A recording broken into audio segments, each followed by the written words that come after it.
हरे कृष्णा, राधे राधे। कैसे हैं आप सब लोग? उम्मीद करते हैं एकदम अच्छे और स्वस्थ होंगे। तो सबसे पहले आपको निर्जला एकादशी की बहुत बहुत शुभकामनाएं। ज्येष्ठ माह के शुक्ल पक्ष की एकादशी को निर्जला एकादशी कहते हैं, जो साल की सबसे बड़ी एकादशी मानी जाती है। कहते हैं जो साल भर में कोई भी एकादशी का व्रत न कर पाए, किसी कारणवश व्रत करना भूल गया या एक भी व्रत न कर पाए, तो निर्जला एकादशी का व्रत करके वो पूरे साल भर के एकादशी के व्रत का फल पा सकते हैं। तो ये एकादशी एक बहुत बड़ी एकादशी मानी गई है। इसका व्रत रखा जाएगा 18 जून दिन मंगलवार को। उदया तिथि के अनुसार निर्जला एकादशी का व्रत 18 जून को ही रखा जाएगा। तो आइए आज की वीडियो में जानते हैं निर्जला एकादशी पे घर पे हम पूजा किस प्रकार से करें, निर्जल रहकर हमें उस दिन व्रत कैसे करना है और पूजा किस प्रकार से करनी है, वो कौन सी वस्तुएं हैं जिनका हमें दान करना है और इसके पारण का क्या समय है, ये जानेंगे आज की वीडियो में। तो बने रहे वीडियो के एंड तक। पूजा आप अलग से चौकी भी लगा सकते हैं, अपने घर के मंदिर पे ये पूजा कर सकते हैं। हम यहाँ पे अलग से चौकी लगाकर आपको पूजा करके दिखा रही हूँ। एक पटा ले लिया हमने, उसके ऊपर एक चौकी लगा ली है। तो भगवान श्री हरि विष्णु की मूर्ति विग्रह की इसमें स्थापना करनी होती है। अगर आपके पास मूर्ति विग्रह नहीं है तो फोटो की आप स्थापना करें। एक पीला वस्त्र बिछा लें, जगह को अच्छे से शुद्धिकरण कर लें। गंगा जल पूरे घर पे उस दिन गंगा जल से छिड़काव करें। पीले रंग का ही आसन उस दिन बिछाया जाता है। भगवान श्री हरि को पीताम्बर रंग अधिक प्रिय है। सबसे पहले पूजा में भगवान श्री गणेश जी की पूजा होती है, उनको हमने यहाँ पे विराजमान कर दिया है। और भगवान श्री हरि विष्णु की फ़ोटो को भी हमने नीचे से फूलों का आसन देके और थोड़े से तिल का आसन देके फ़ोटो को भी विराजमान कर लिया है। आपके पास मूर्ति विग्रह है तो उनका आप अभिषेक कराएं पंचामृत से।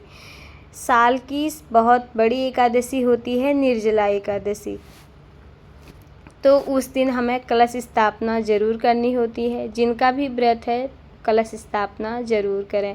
बहुत शुभदायी एकादशी है, बहुत ही फलों को देने वाली है। जो लोग साल की 24 एकादशियाँ में से एक भी एकादशी का व्रत नहीं कर पाते हैं, इस एक एकादशी का व्रत निर्जल रहकर वो सभी एकादशियों का लाभ ले सकते हैं। तो अपनी सामर्थ्यता के अनुसार व्रत करें। अगर निर्जल व्रत नहीं भी रख सकते हैं तो सूर्य अस्त के बाद आप फलाहार ले सकते हैं। और फलाहार आप निर्जल व्रत रखना चाहें तो फिर इससे उत्तम और कुछ भी नहीं है। तो इससे आप पूरी साल की एकादशियों के व्रत का फल पा सकते हैं। अगर किसी कारणवश इस सबसे बड़ी एकादशी का व्रत आप ना भी कर पाएँ तो विधि विधान से भगवान श्री हरि विष्णु की पूजा आप घर पे उस दिन ज़रूर करें और सात्विक भोजन करें उस दिन और भगवान विष्णु की पूजा करें। अगर आपके घर पे लड्डू गोपाल जी हैं तो उनका भी आप उस दिन ज़रूर पूजा करें। इससे भी आपको भगवान श्री हरि की विशेष कृपा प्राप्त होगी। तो सबसे पहले हम उस दिन पूजा में कलश की स्थापना करेंगे। कलश में हमने लौंग, हल्दी, इलायची और 1 रुपये का कॉइन डाल दिया है। रोली डालेंगे, थोड़ी सी तिल डाल देंगे, पुष्प डाल देंगे और इस तरह से हमें कलश की स्थापना करनी है। आप पंचपल्लव लगाएंगे कलश के चारों ओर। पंचपल्लव में आप अशोक के पत्ते या आम के पत्ते लगा सकते हैं, जो भी आपके पास उपलब्ध हो। उसके ऊपर से तिल का भरा पात्र रखेंगे। एक दीप कलश की हम स्थापना करेंगे। ध्यान रहे एकादशी के व्रत में चावलों की जगह सफ़ेद तिली का प्रयोग किया जाता है। पूजा में चावलों का प्रयोग निषेध है। चावल खाए भी नहीं जाते हैं और इनका प्रयोग पूजा में भी नहीं किया जाता है। याद रहे 17 जून से ही एकादशी प्रारंभ हो जा रही है और हमें आज के दिन भी चावल खाना वर्जित माना गया है। 18 जून को निर्जला एकादशी का व्रत रखा जाएगा और एकादशी हमारी प्रारंभ 17 जून से हो रही है। तो 17 और 18 जून दोनों ही दिनों हमें चावलों का प्रयोग घर में बिल्कुल नहीं करना है। जो भी लोग एकादशी का व्रत करते हैं वो एकादशी के दिन ना चावल बनाएं और ना अपने घर में किसी को खाने दें। चावलों का खाना इस दिन पाप के समान माना गया है और हमें इस दिन चावलों का प्रयोग बिल्कुल भी नहीं करना चाहिए। तो मेरे घर पे छोटे से बाल गोपाल लड्डू गोपाल हैं। इनका अभिषेक हर एकादशी पे मेरा अलग अलग तरीक़ों से होता है और एकादशी पे भगवान जी का अभिषेक पंचामृत से कराएं। गंधोदक स्नान आज मैं यहाँ पे लड्डू गोपाल जी को करा रही हूँ। चंदन घिस के उसका अभिषेक हो रहा है मेरे लड्डू गोपाल जी का। आप अलग अलग तरीक़ों से भगवान जी का अभिषेक करा सकते हैं। फूलों की पंखुड़ियों से कराएं, पंचामृत से कराएं, दूध से, दही से, जो भी चीज़ इनमें से आपके पास उपलब्ध हो वो उससे लड्डू गोपाल जी का अभिषेक कराएं, अगर आपके घर पे लड्डू गोपाल जी हैं तो। और साथ ही उनकी गौ माता का भी अभिषेक कराएं एकादशी पर। लड्डू गोपाल जी के साथ साथ उनकी गौ माता को भी विराजमान जरूर कराएं। और जो उनको स्नान वाला जल है अभिषेक किया हुआ, इसे आप किसी गमले में डाल दें। एकादशी पे भगवान लड्डू गोपाल जी को पीले रंग के ही वस्त्र पहनाएं। निर्जला एकादशी पे हो सके तो उनको नई पोशाक अवश्य पहनाएं। आज एकादशी नहीं थी, मैं अपने लड्डू गोपाल जी के नए वस्त्र लाई हूँ जो मुझे निर्जला एकादशी के दिन उनको धारण कराने हैं। तो लड्डू गोपाल जी को भी हमने पीले रंग के वस्त्र पहनाकर उन्हें उनके सिंहासन पर विराजमान कर दिया है। उनको भी पूजा में आप लोग ज़रूर शामिल करें और उनकी भी पूजा आप लोग उस दिन कर सकते हैं। वो भी भगवान श्री हरि विष्णु के ही अंशावतार हैं। सबसे पहले उनके आगे एक दीपक प्रज्वलित करेंगे। दीपक हमारी पूजा का साक्षी होता है। हमेशा कहती हूँ एकादशी पे अखंड दीपक ज़रूर जलाएं। आज तो साल की सबसे बड़ी एकादशी है। इस एकादशी पे हमें अखंड दीपक, अगर उसकी देख रेख आप अच्छे से कर पाएँ तो ज़रूर प्रज्वलित करें। धूप भी प्रज्वलित करेंगे और जो हमारे वातावरण को सुगंधित करता है। और धूप और दीप ये पूजा में हमें ज़रूर प्रज्वलित करने चाहिए। भगवान की फ़ोटो में हमने गंगा जल के छींटे लगा लिए थे और भगवान श्री हरि विष्णु को पीले चंदन से उनका तिलक करेंगे। हल्दी से कर सकते हैं, कुमकुम से कर सकते हैं। माता लक्ष्मी को लाल रोली से तिलक करेंगे। यहाँ पे सभी भगवान जी का हम तिलक करेंगे और गौ माता का भी तिलक करेंगे। लड्डू गोपाल जी के मस्तक पर पीला चंदन लगाएंगे। बहुत ज़्यादा गर्मी है, गर्मी में उनके मस्तक पर चंदन ही लगाया जाता है। सबसे पहले पूजा में भगवान गणेश जी की पूजा करी हमने। उनको रोली से, चंदन से और तिल से उनका पूजन कर लिया था। दीप पूजन भी हमने कर लिया है। पूजा में दीप पूजन भी ज़रूरी होता है। और भगवान जी को यहाँ पे हमने रोली का और चंदन का तिलक कर लिया है। और फिर हमने उनको समर्पित किए सफ़ेद तिल ज़रूर समर्पित किए जाते हैं। और जो भी अखंड दीपक हम उस दिन प्रज्वलित करें उसमें भी हम सफ़ेद तिल या काले तिल, जो भी तिल आपके पास हैं, इस दीपक में आप ज़रूर डालें। उसके बाद हमने वस्त्र रूपी कलावा समर्पित कर दिया है भगवान श्री हरि विष्णु वो माता लक्ष्मी जी को और भगवान श्री गणेश जी को एक पीला जनेऊ समर्पित किया। और साथ ही भगवान श्री हरि को भी हमने पीला जनेऊ समर्पित कर दिया है। एकादशी का व्रत हमारा एक दिन का नहीं, 2 दिन का नहीं, बल्कि 3 दिवसीय व्रत माना गया है। दशमी की तिथि से ही इस व्रत के सारे नियम हमारे लागू हो जाते हैं। दशमी की तिथि से ही हमें शुद्ध और सात्विक भोजन करना होता है। भोजन में लहसुन, प्याज, मसूर की दाल, बैगन इत्यादि का प्रयोग हमें बिल्कुल भी नहीं करना होता है।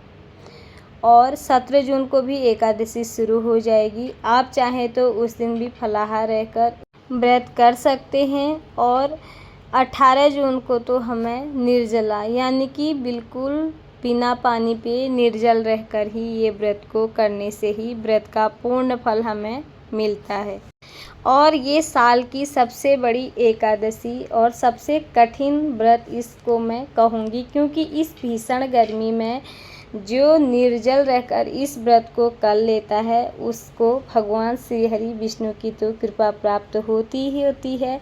साथ ही माता लक्ष्मी की कृपा भी आप पर हमेशा उतनी ही बनी रहती है।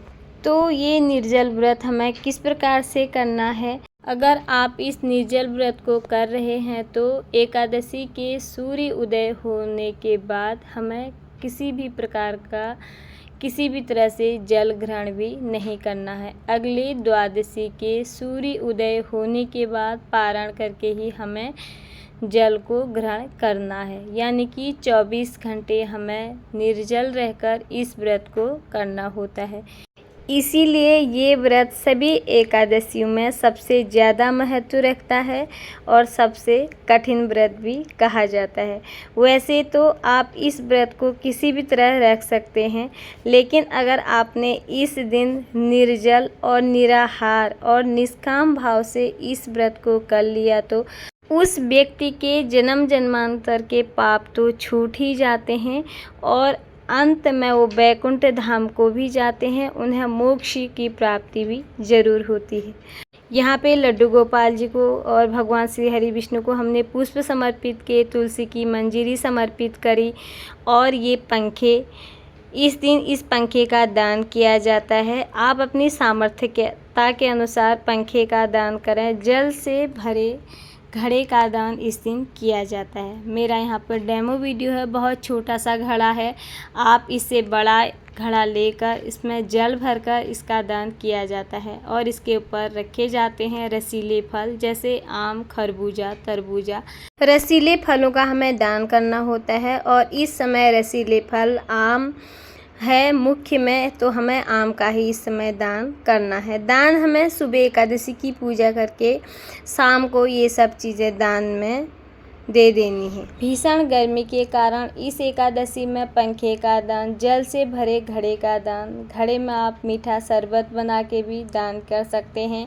चीनी या मिश्री का भी दान करें, जिससे उसे मीठे शरबत के रूप में वो जल प्राप्त हो। रसीले फलों का दान कर सकते हैं इस एकादशी पर। और इस एकादशी में हमें पढ़नी होती है निर्जला एकादशी की कथा, जो हर एकादशी की अलग अलग कथा होती है। एक एकादशी व्रत की कथा की किताब होती है, उसमें हर प्रकार के एकादशी व्रत की कथाएं पढ़ी जाती हैं। कथा हमें ज़रूर पढ़नी होती है। कथा पढ़ने के समय हाथ में तिल और पुष्प ले लेने होते हैं। कथा समाप्त होने के बाद ये तिल और फूल भगवान श्री हरि विष्णु के चरणों में समर्पित किए जाते हैं। यहाँ पे मैंने भगवान श्री गणेश जी को दुर्वा चढ़ाना भूल गई थी, जो उन्हें ज़रूर चढ़ाई जाती है, तो उन्हें दुर्वा घास समर्पित कर दी है और उनको भोग लगा लिया है केले का। आप उस दिन भगवान जी को फलाहार भोग लगा सकते हैं, क्योंकि व्रत हमारा है। उनको अन्न का भोग नहीं लगाया जाता है लड्डू गोपाल जी का। आप माखन मिश्री का भोग, दूध का भोग, फलाहार भोग कुछ भी लगा सकते हैं। लड्डू गोपाल जी की ज़्यादा से ज़्यादा सेवा इस दिन ज़रूर करें और पूजा में हुई कमी पूर्ति के लिए दक्षिणा रखें, और जिसे हम दूसरे दिन इसको दान कर सकते हैं। लड्डू गोपाल जी और भगवान श्री हरि विष्णु का भोग बिना तुलसी दल का न रखें, और माता लक्ष्मी, भगवान श्री गणेश जी को हमने भोग बिना तुलसी दल का लगा लिया है। इस एकादशी का प्रिय भोग आम है, तो लड्डू गोपाल जी को हमने फलों में काटकर आम का भोग लगा लिया है। घंटी ध्वन बजाकर यहाँ पे उनकी हम प्रेम पूर्वक आरती करेंगे। इस निर्जला एकादशी पे अपने घर पे प्रेम पूर्वक आप भी इस पूजा को जरूर करें।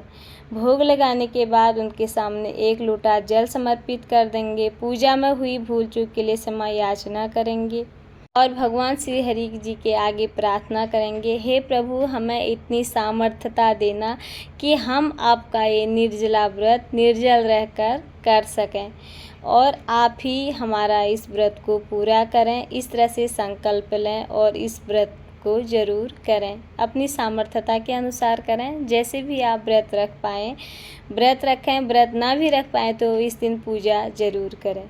और इस एकादशी के व्रत का पारण का समय है 19 जून दिन बुधवार सुबह 5:24 से 7:28 के बीच हमें इस व्रत का पारण कर लेना है।